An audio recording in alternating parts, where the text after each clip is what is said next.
Welcome everybody. We'll let people get in here. I don't see any participants yet, so we'll let people start jumping in.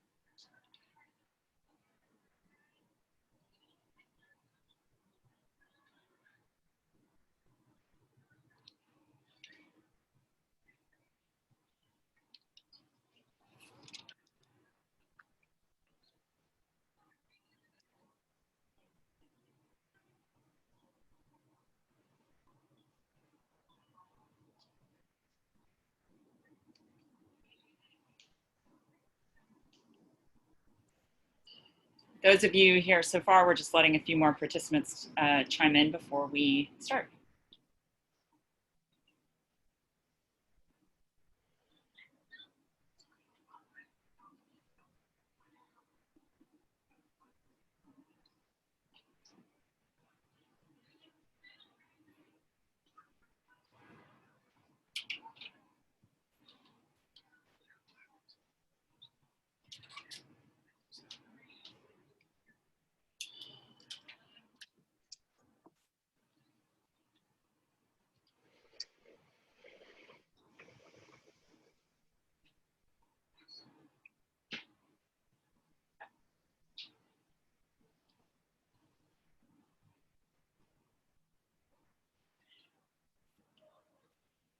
I see people still filtering in, but we'll go ahead and get started with introductions, and then hopefully those people joining us a little bit late won't miss too much.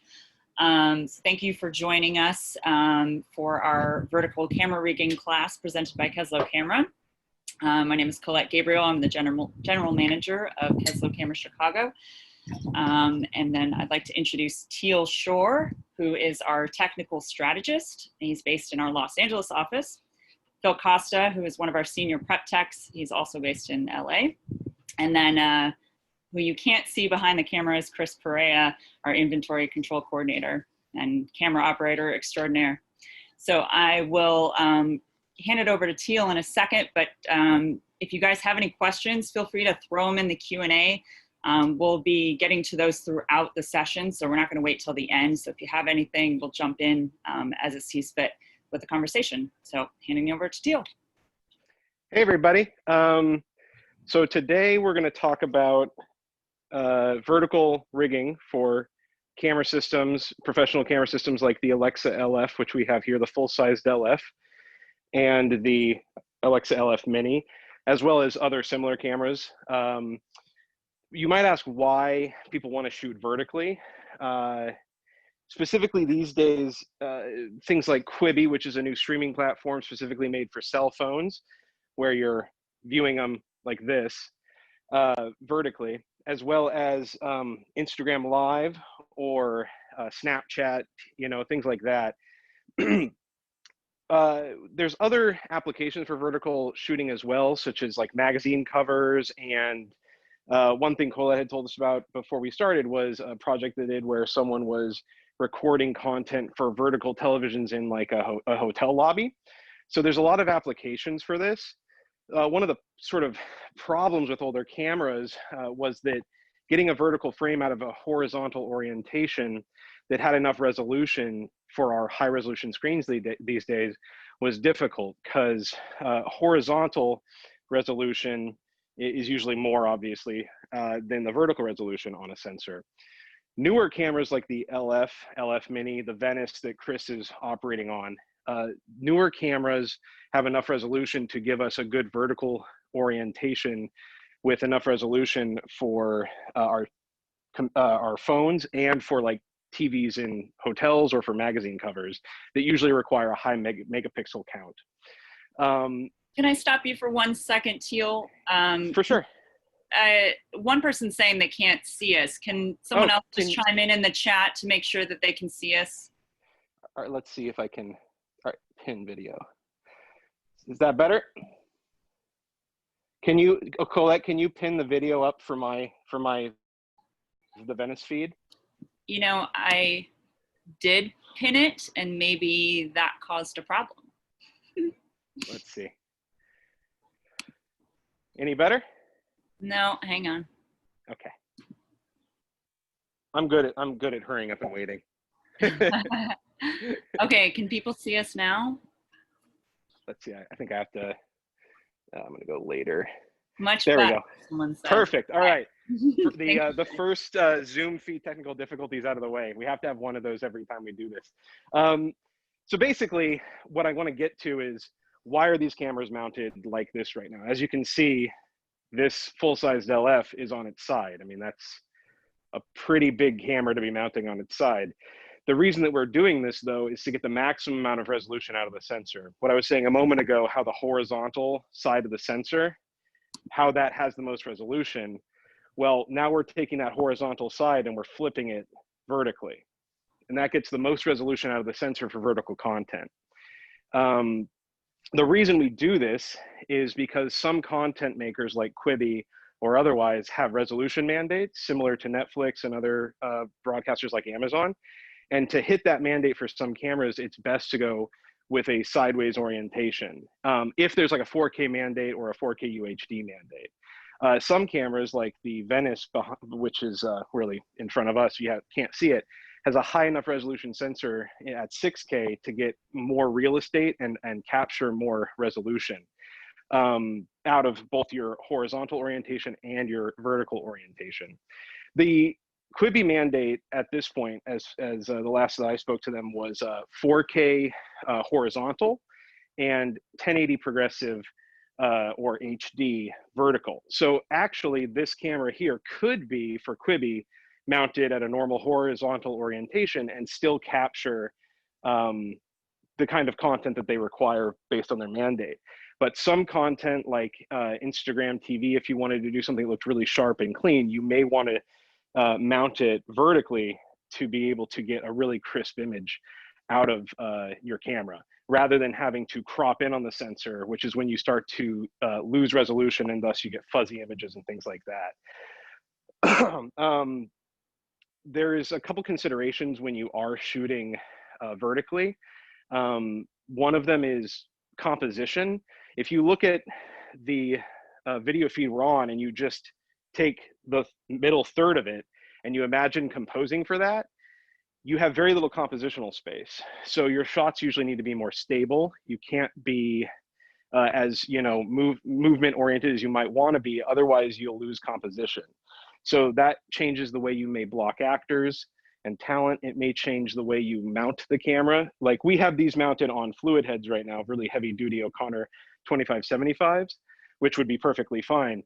However, if you're doing a similar type of shoot with like DSLRs, with those lighter weight tripods, there may be vibration in the shooting, which could affect your ability to compose the shots.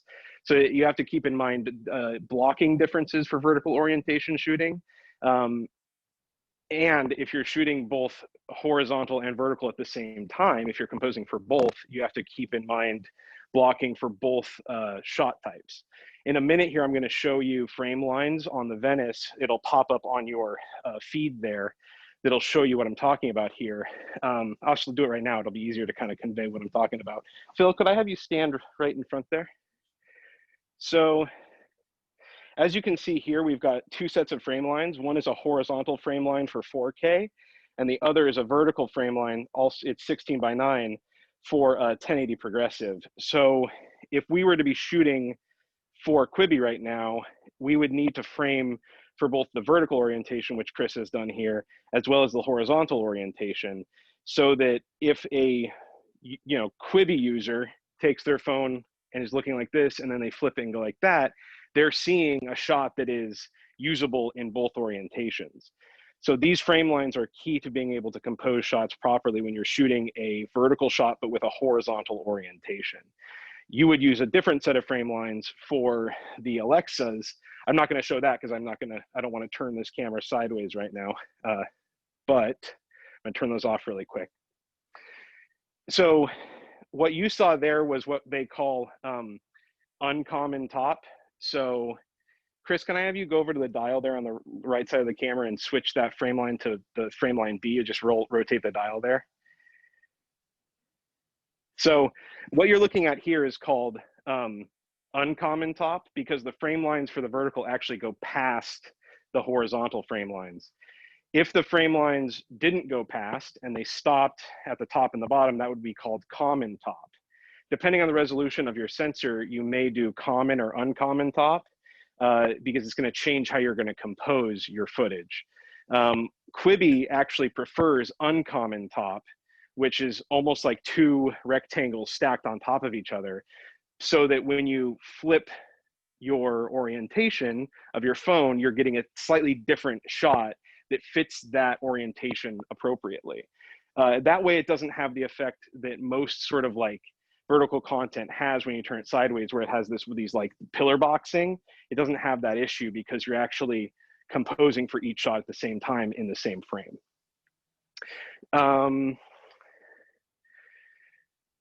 Let's see here.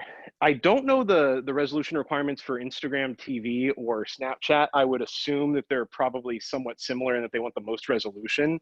That's why cameras like the Venice may be a little more well suited for this kind of work, because they have a 6K sensor. There are higher resolution sensors coming out from ARRI that will have Super 35 4K that's native, and that will be very helpful for this kind of work.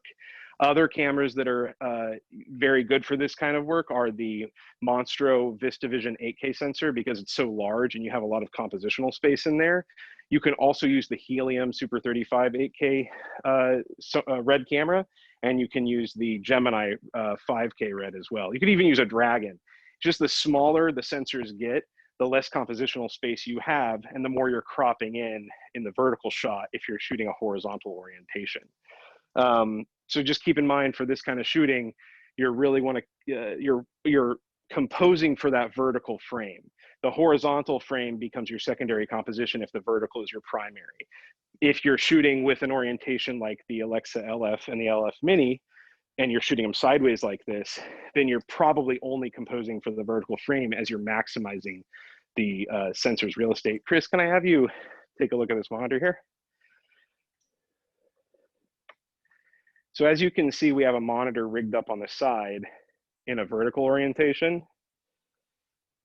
So we're maximizing the amount of real estate from the sensor. This is one consideration when you're shooting vertically with a camera, is you're gonna have to mount your monitor sideways. I'm gonna actually hand off to Phil in a second here to have him talk a little bit more about the accessories and how you build these cameras in this orientation. But keep in mind that you will have different types of technical considerations when you're mounting things in this way. Let me see here. There's one other thing I wanted to discuss, which was this is obviously a lot more complicated than shooting on like a DSLR setup.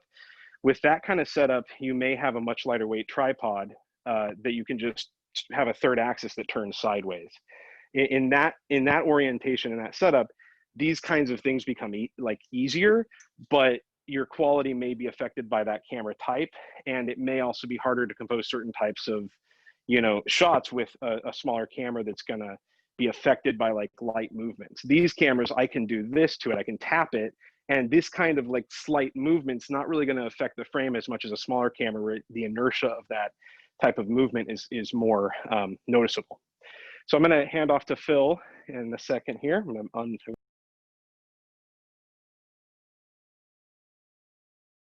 Can you hear me? Yeah. Fantastic. All right, everyone. So my name's Phil.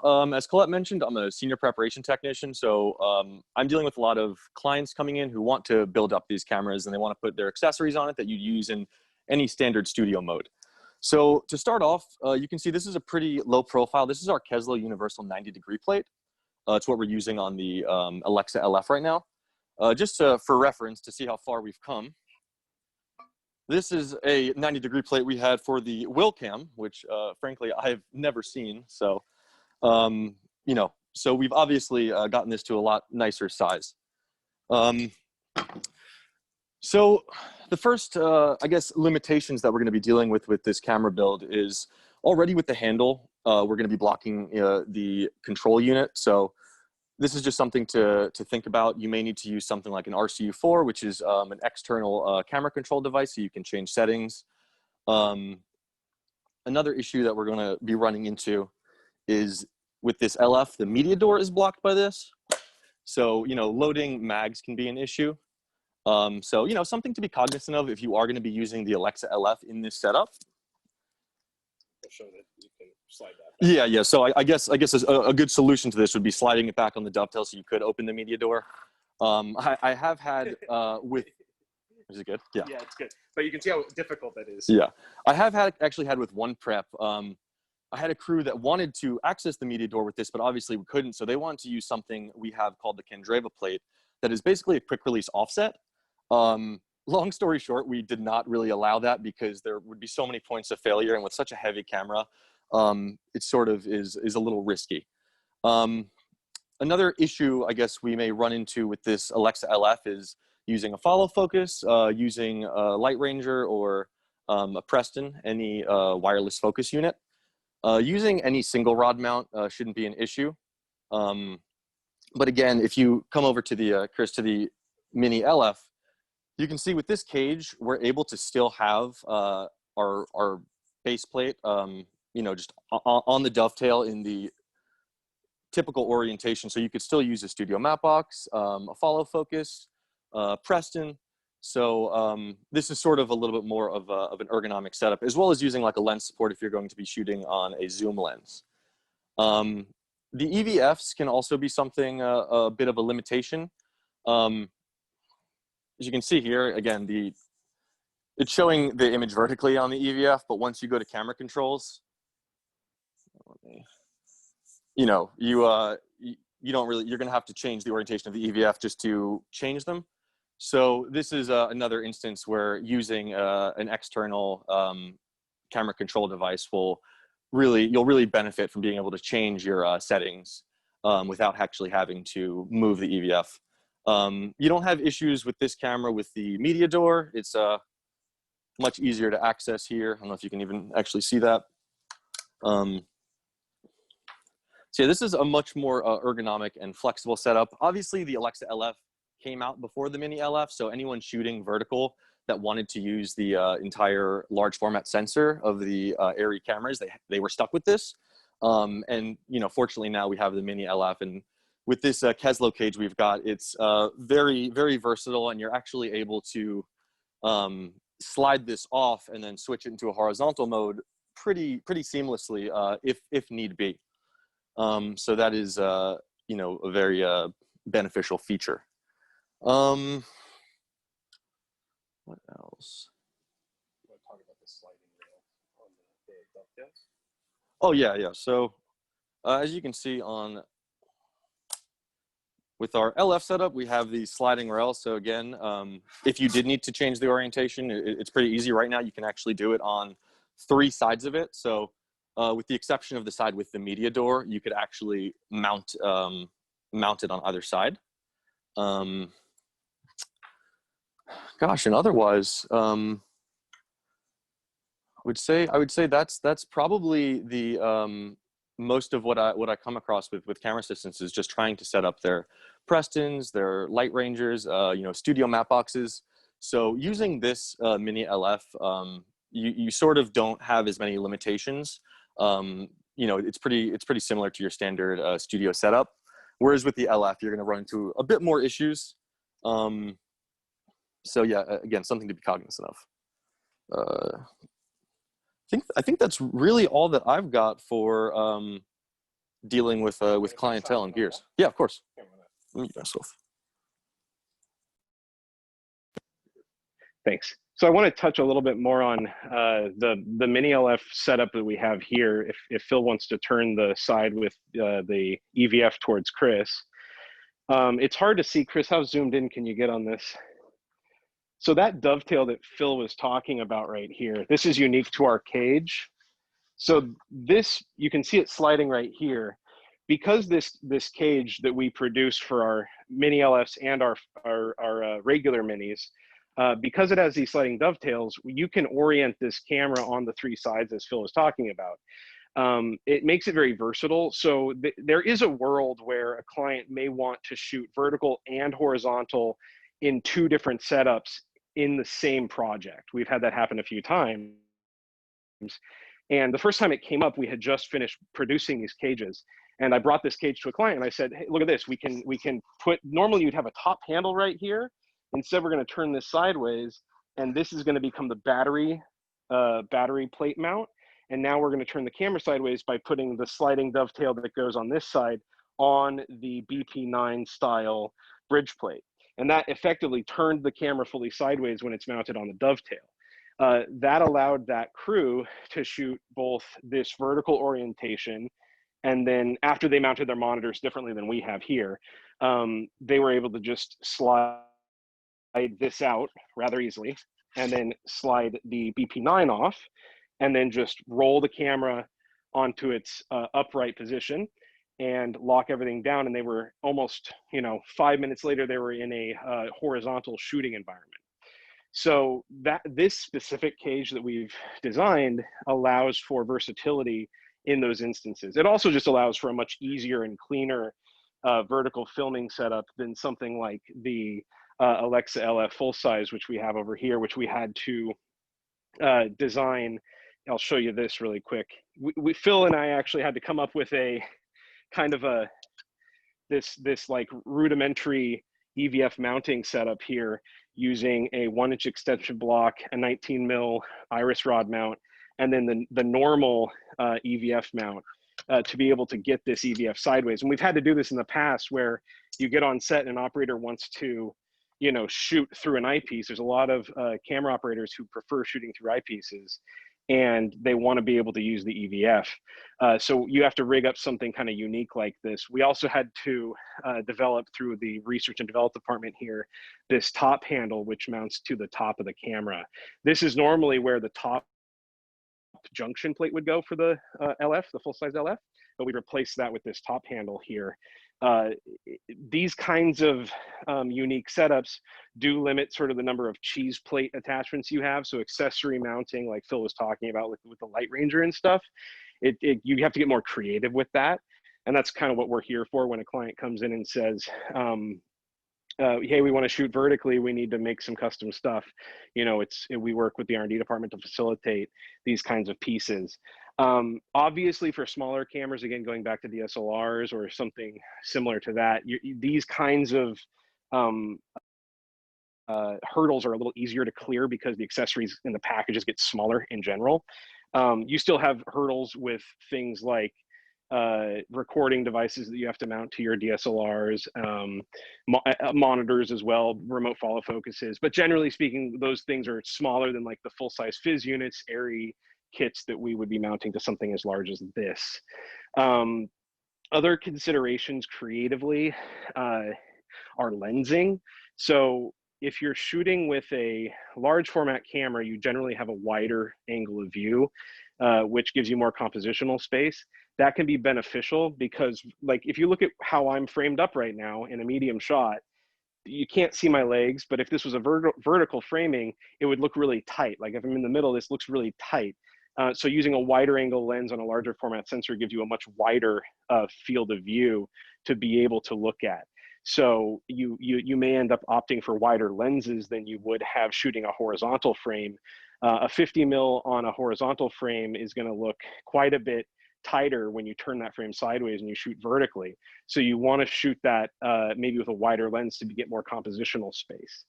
The workflow for these vertical framing setups is going to completely change from how you're used to thinking. It's like in a book we read left to right, generally speaking, in Western culture. And when you're filming, all of your action on a horizontal frame is like movement action from left to right. You do approach the camera, but a lot of action is happening on both sides of the frames. When you're in a vertical setup, you may have to change that action to be able to allow for movement to be approaching the camera more or moving away from the camera more, as far as blocking for talent goes, to be able to create dynamic images. Vertical framing doesn't give you as much, obviously, left and right compositional space. So you have to kind of get creative with how you work with your talent to have them really produce a dynamic image. Let's see, there's one other thing to talk about, technically speaking. Can you turn that towards them, if you don't mind? Whichever way you want. So if you look at the back of these cameras, there's a lot of cables coming out here. By mounting these vertically, we are changing the orientation of the cable routing in the way that the manufacturer intended it to go. So you do sometimes have to get creative. In this case, we're not really being super like on-set proficiency. These cables are kind of dangling. But in this instance, with the LF full size oriented like this, that actually makes it easier to access these cables and these ports. They're all right here. But on the mini LF, you can't actually see any of the ports because they're kind of behind this plate. But if you can see, they're all mounted down. The reason we have to do this is so that this media port out the top for the mini mags, or the compact mags. Yeah. It's not a red camera. So that you can access the compact mag slot. That puts all these ports down here, and it does start to get kind of a little bit like a rat's nest down here. So you have to be cognizant of that as you go into building these. Thankfully, like our cage specifically, the power routing happens out of the battery plate back here, and all of the power ports for that are up here. It's another convenience of our cage, beyond the versatility offered by all the different mounting options. And as you can see on this side as well, we have another sliding rail here.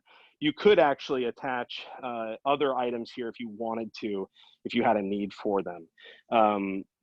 Normally you'd have like a top handle over here, and this is where you would attach your bridge plate attachment, your BP9. But in this orientation, that's not the case. As you can see, we've got a monitor vertically oriented here. The idea being this would be the operator's monitor. The sort of one downside to using the mini LF, like Phil was talking about, is because this EVF has a menu that's oriented, sorry, just avoid that glare. It's oriented with all the information horizontal. It doesn't auto flip for a vertical orientation. So if let's say someone like a camera operator wanted to use this EVF the same way it's set up on the full-size LF, they'd have to turn it like this to shoot, and so that they get a vertical image out of it. But by doing that, as you can see now, the AC has to struggle with this kind of panel. So for certain cameras like the mini LF specifically, you may want to utilize a monitor for the operator rather than the eyepiece. If you did want to use the eyepiece, you certainly could. The eyepiece is also compatible with a 33-foot extension cable. So if you wanted to use the eyepiece as like a remote control unit and change settings that way, you could have the AC further away from the camera as well using the single pin connector. Let's see. Let's see here. We do have a question. Oh, okay. From Devin Johnson. He's asking, can you shoot vertically on a Steadicam? Yeah, certainly can. We actually talked about this as a question that might come up.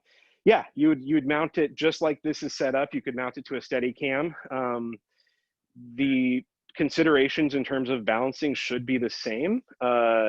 The Steadicam operators tend to have their own workflows they like to follow that are different from like your traditional tripod setup. So if you do plan to use a vertical oriented camera for Steadicam work, you'll want to speak to the Steadicam op and see what accommodations you can make to make their lives easier. That may involve using, rather than a BP9 attachment like this, going straight into the side of the cage on this cage specifically, rather than using adapter plates. We do have actually, you can't see it here unfortunately, but at the bottom of this is a flat plate that is screwed into our BP9. You can kind of see it right there at the tip of my index finger. There's a plate right here. And that plate can actually be attached to the bottom of the Steadicam, or the top of the Steadicam, excuse me. So very easy to do. The considerations are more on the side of what the Steadicam operator is going to need from you as a creative, because their workflows are quite a bit different than these. And I should actually chime in on Movies or Ronins as well. I've had a couple projects that have wanted to use these setups on Ronins and Movies. It is possible with this mini or a red camera and possibly a Venice as well. I don't know if it would be possible with the LF because of how wide it is in this orientation. It may not fit on the Ronin 2 or with the extension brackets on it. But it is possible to do vertical oriented shooting on Ronins and Movies as well. And drones, if you want to go down that road. Anything else you think I should touch on in terms of like the physical orientation, Phil? No, I think, Steadicam and flipping between horizontal and vertical. Yeah. What we're going to find as this content progresses more is that people will probably shoot these high resolution cameras like the Red VistaVision and the Sony Venice in horizontal mode, and they will cut out the vertical framing. Free Ray Sean, a project that we worked on for Quibi, actually, they composed their shots horizontally, and then in post-production, they went and they clipped the vertical framing for the vertical orientation for Quibi content. So you may be able to go through a whole vertical filming project and use the frame lines I showed earlier to be able to get your vertical orientation, and you frame for both. I personally think that's which way we're gonna head as cameras get higher resolution. These types of orientations will be used specifically, I think, if you need really, really high resolution, because you're gonna capture the whole horizontal frame of the sensor. So if you need to maximize your resolution, get the full 4.5K out of this camera here, or the full 6K out of the Venice, then you'll turn it sideways. If your mandate for your resolution or the content you're producing doesn't need to be above, say, 2.5K or so, or 2K, then you may leave it in a horizontal orientation and shoot those vertical frame lines. Shoot with those vertical frame lines and compose for it. So as you're preparing for vertical projects, you'll want to prepare your frame lines accordingly, whether it's common top or uncommon top, and kind of work through that workflow with those frame lines. You'll want to set those well beyond the time that you start shooting so that you can get accustomed to them.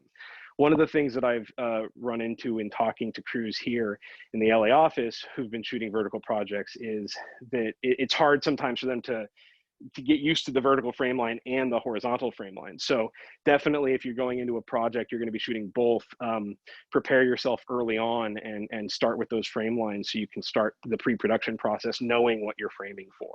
And so you know exactly how to compose your shots early on as a director of photography specifically, as well as with the directors.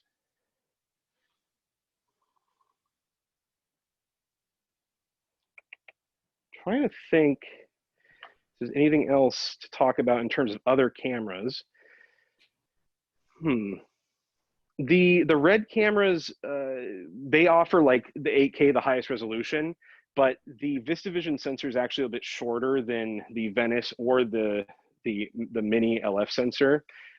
These sensors, the Venice sensor and the mini LF sensor, are based on full frame film. So they're actually 3.2 sensors. The classic Alexas from way back in the day and the early Red cameras were all 16:9 sensors. So normal widescreen, like your TV at home. These newer Red sensors, like the VistaVision Monstro sensor, is actually wider. So it's more like this as opposed to a 16:9. And so that gives you actually more vertical composition space. So if you are trying to maximize resolution out of a vertical composition and you're not so much worried about the horizontal composition, like let's say you know you're going to be shooting just for like Instagram TV, or you're going to be shooting just for Snapchat advertising or some other kind of medium like a magazine cover, cameras like the Monstro VistaVision sensor turned sideways in this kind of orientation give you the maximum amount of resolution. So that's another thing to consider, is like which camera you're going to go with depending on whether you're shooting horizontal and vertical at the same time, or whether you're just shooting vertical only. Definitely the camera is going to need to be picked based on the content of the project that you're shooting. Any questions? Yeah, Daniel Scalzo has a question, and I'm just going to let him talk if he'd like to. Okay. So Daniel, you should be unmuted if you want to shoot your question now. Hello, guys. Can you hear me? Yeah, Yep. gotcha. Yeah, so I do a lot of live concerts, and I had to cover an artist actually it was Florence on the Machine. I did her whole tour, and we started out shooting vertically for vertical screens, as well as for distribution later. And I was wondering if there would be any special concerns about moire from LED screens. Would that help or hurt shooting vertically on any of these cameras? It's a great question, actually, because of the way that these sensors scan. They scan from left to right, Yes. or right to left, depending. If you turn it vertically, you're scanning up and down, right? So with the higher resolution a camera is, the more fine detail the moire is going to present. So the moiring kind of bleeds away in the resolution, but you still have moiring. Like on the side of a skyscraper, you'll see it like really prominently. It's best to test that out. It's likely that for certain types of LED screens, like those used in concerts, depending on the actual resolution of the LED screen itself, that you will see some kind of moiring. But it is something that would need to be tested out based on the camera. Every sensor in every camera is going to be a little bit different and will perform differently. I have heard good things about the Venice sensor working with these types of screens, as well as Alexa sensors. But like I was saying, I think it's really best to test it out in a given environment to make sure that the manufacturer of the panel you're shooting, as well as the camera sensor, play nice together. There's no like hard and fast rule about it. It's really my go-to for all of these sorts of technical considerations is test it out. I know it's not always possible in advance, but the best thing you can do for yourself is try and test those things out, because you will see moiring in certain instances depending on the manufacturer of the LED panel that you're shooting and how many LEDs there are per square inch. And also physical distance, right, between. Precisely, yeah, and the angle as well. So depth of field shooting, angle. yeah, exactly. Shooting at a straight on angle versus shooting at like an extreme 100 degree or 90 degree angle will affect the way that that looks. So it's why I suggest testing these out in the environment if possible. I can give kind of a rule of thumb, which is to say, you know, shoot it at a slight angle. You know, if you're going to shoot the screens, if you're going to shoot a subject in front of the screens, you know, performing, try and focus on the subject, not the screen itself, so to speak. But a lot of factors, like you were saying, that the focus as well as the angle are going to affect that moiring. Same is true for shooting a skyscraper in this orientation. If you're moving the camera, you're panning left to right, that moiring is going to look different than it would have if you were horizontally panning left to right, because the way the sensor is scanning, now it's scanning up and down as opposed to left and right. And what about if you didn't have a camera that had a global shutter? You'd certainly have more issues. Yeah, that's why the newest cameras that have been coming out seem to are more and more having global shutters. None of these cameras do that we're looking at today. These are all going to have the issues that CMOS sensors have when they're not a global shutter camera. Just really quick for people who may not understand, a global shutter is essentially taking the image in one fell swoop. Instead of doing what these sensors are doing, which is scanning very quickly, but still scanning in a line one at a time. And by doing that, you're actually creating moiring issues. You'll see it with tires on cars spinning. You'll see it with helicopters. That scanning creates a parallax effect that it can be rather disconcerting to see, and the moiring, which is painful on the eyes. Thanks, guys. Appreciate it. Yeah, of course. Thanks for the question.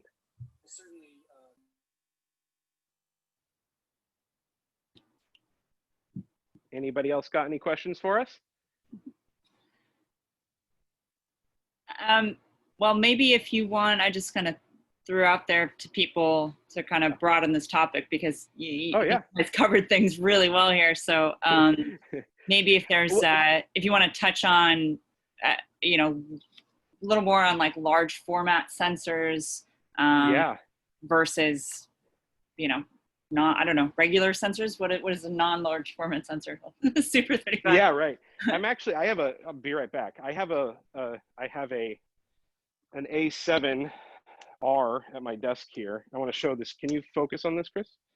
So this is a large format sensor.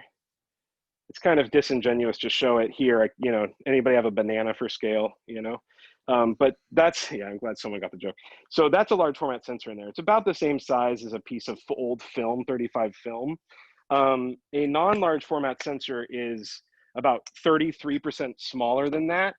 And usually is shorter. So large format sensors these days on the Venice that Chris is on, and on the LF and LF Mini, and like the VistaVision 8K, those large format sensors are a little bit taller than their Super 35 counterparts. The A7 I just showed you has the same kind of size sensor, meaning full frame 35 film size, 36 mil by 24 mil is the measurements for film. That size is taller, and therefore opens up a lot of different compositional space. I'm gonna do something a little, hopefully this isn't crazy, but I'm gonna zoom in really quick on this camera, and I'm gonna show off the Venice. Right now we're in 4K on the Venice. This is 6K.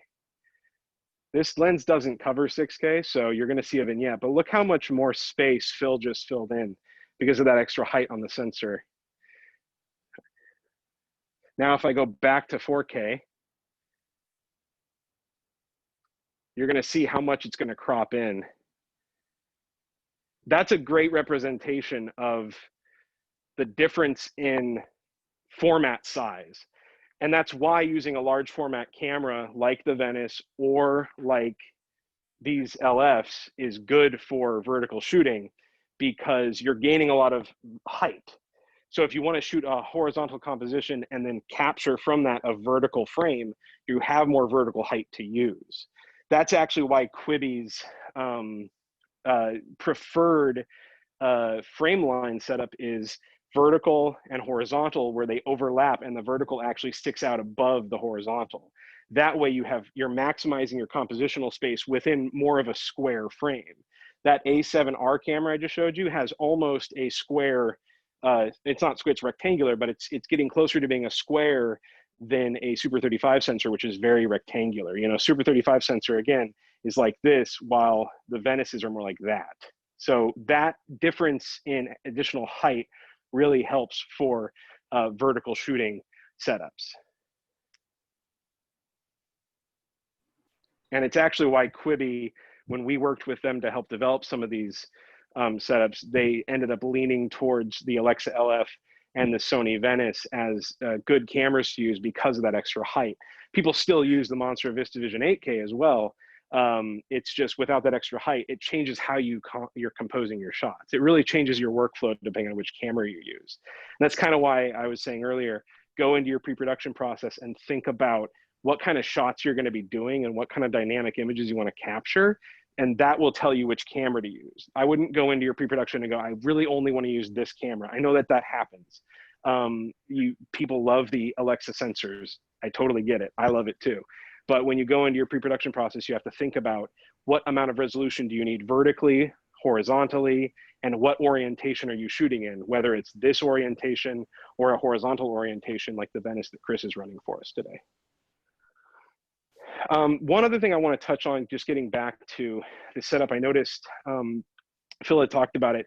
For studio work, the way that this BP9 is oriented down here, this is great if you want to use it like a 24 to 290, a studio zoom, one of those big guys.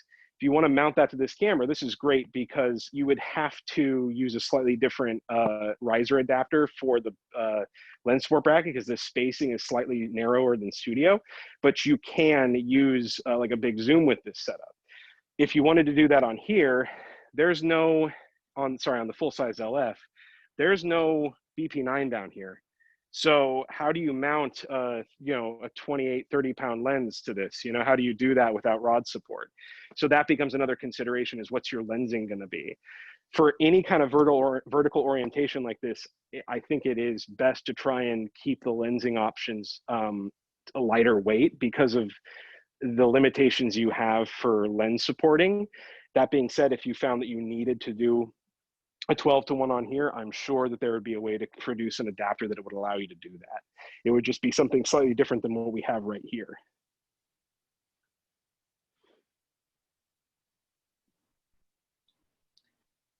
I have another question from Daniel. Okay. Any special things to be concerned about regarding setting up markers for your operators? Ooh, like, yeah.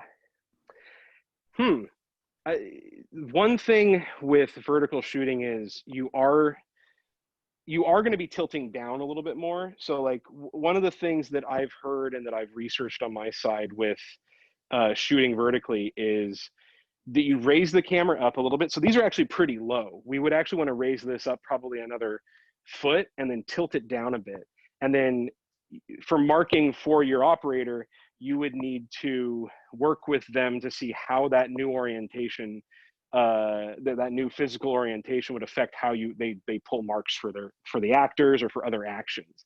But generally speaking, I mean, I'm assuming if we're talking about like focus marks or action marks, those will all operate in a similar manner, but within the vertical frame. It's going to be a lot like shooting approaching shots, which you do in like drama films, like someone's approaching the camera. You're going to be doing that kind of blocking a lot more for vertical shooting. I hope that answered the question.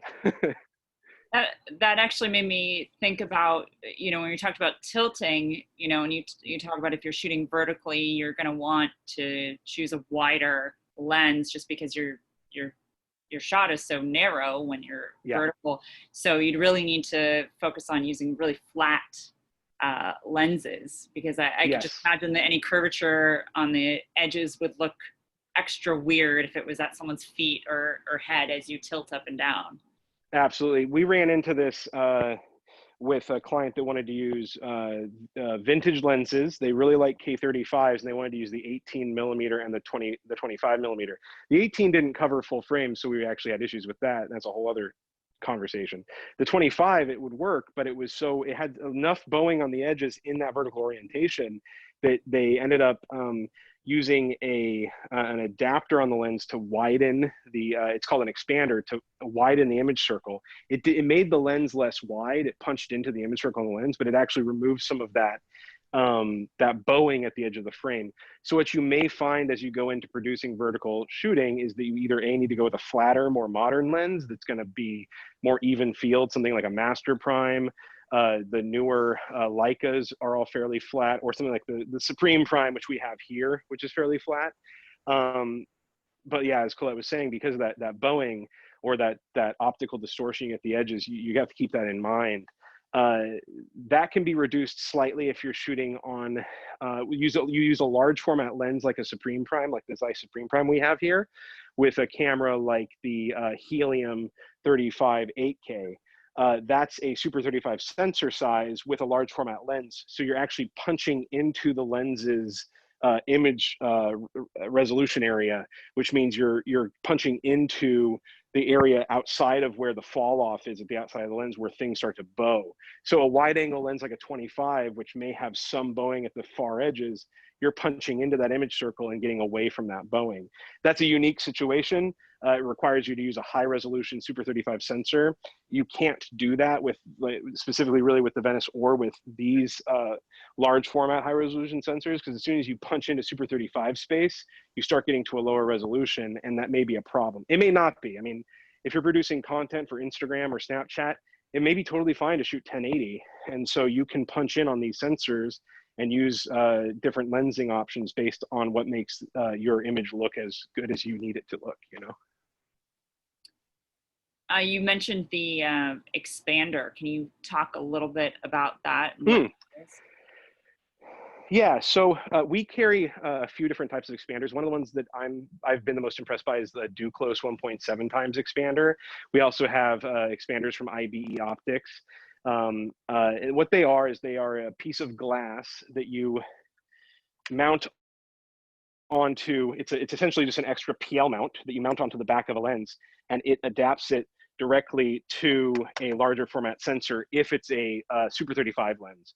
So let's say you take an old Ultra Prime, you put the Do Close 1.7 expander on it. It takes the 50 mil lens, changes it by a factor of 0.7, takes a stop and a half light away, but expands the image circle on that Ultra Prime to cover a larger format sensor. If I had one up here to show you, I could actually put it on that Fujinon we have on the Sony right there. And if I go to 6K, it would actually cover the full sensor. The considerations with using expanders, if you're using them with any lenses, is that you lose a stop and a half of light, so that can be a problem. But it is, you know, a trade-off for being able to expand the image circle coming out the back of the lens to make it cover larger format sensors. That's what you need to use if you want to use, like, well, like some people love super speeds. They're diehard super speed fans. Super speeds don't cover these larger format sensors in the wider focal lengths. You have to use an expander.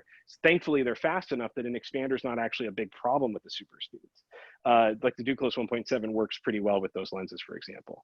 The only thing to keep in mind with expanders is some lenses are not compatible with them because of the rear flange depth of those lenses, the light shields in the back. So you'll need to, again, just like everything else, test it out before you get ready to shoot.